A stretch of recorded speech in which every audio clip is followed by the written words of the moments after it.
नमस्कार बंधुरा आमी सुमी आपनारा देखছেন सुमी रान्नाघर। आज के आबार एक निउ रेसिपि निये चले एलाम। खूबी सिम्पल किन्तु आपनारा ये रेसिपिटा ट्राई करबेन, खेते किन्तु असाधारण। आपनारा सबाई तो काकरुल रान्ना करेन, आमी किभाबे काकरुल भेजेछि सेटाई देखाबो। चलुन ताहले रेसिपिटा शुरू करा जाक।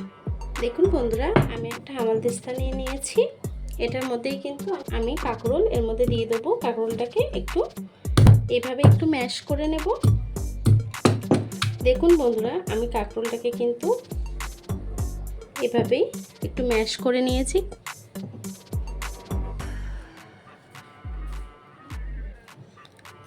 আমি সবগুলোই কিন্তু এভাবেই ম্যাশ করে নিয়েছি। আপনাদের দেখানোর জন্য আমি একটা দেখিয়ে দিলাম যে কিভাবে আমি করেছি। দেখুন কত সুন্দর হয়েছে। চলুন তাহলে রান্নাটা শুরু করা যাক। দেখুন বন্ধুরা আমি প্রথমে একটা কড়া বসিয়ে নেব। দেখুন কড়াইটা গরম হয়ে গেছে, আমি তেল দিয়ে দেব।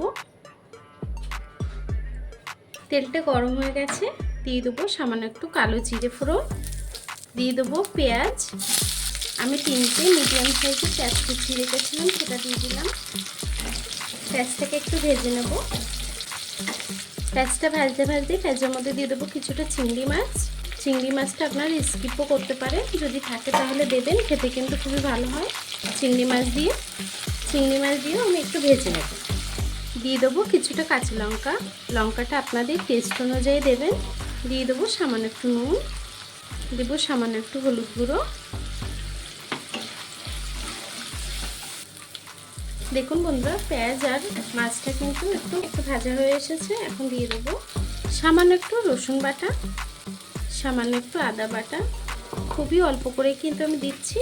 1 চামচ জিরের গুঁড়ো, সামান্য একটু ধনে গুঁড়ো, এই সামান্য একটু জল দিয়ে দেবো। একদমই অল্প দিলাম জলটা, এটা কিন্তু ঝোল হবে না, ভাজা হবে। তার জন্য আমি গুঁড়ো মশলাটা যাতে পুড়ে না যায় তার জন্য সামান্য একটু জল দিলাম।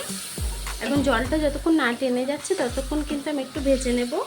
তেল ছেড়ে দেবে তখনই কিন্তু আমি কাঁকরোলটাকে অ্যাড করব।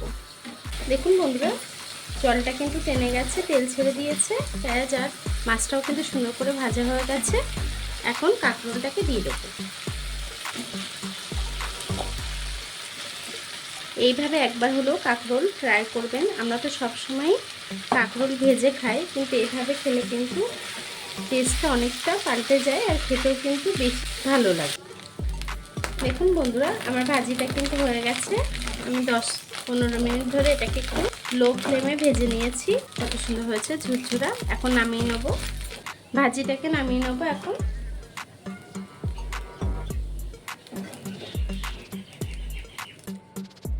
দেখুন বন্ধুরা আমার ভাজিটা কিন্তু হয়ে গেছে। খুবই কম সময়ে কিন্তু আমি এই ভাজিটা করেছি। আপনারা এইভাবেই ট্রাই করবেন। রেসিপিটা কেমন হয়েছে কমেন্ট বক্সে জানাবেন। আর এতক্ষণ ধরে আমার এই ভিডিওটা দেখার জন্য আপনাদেরকে অসংখ্য ধন্যবাদ।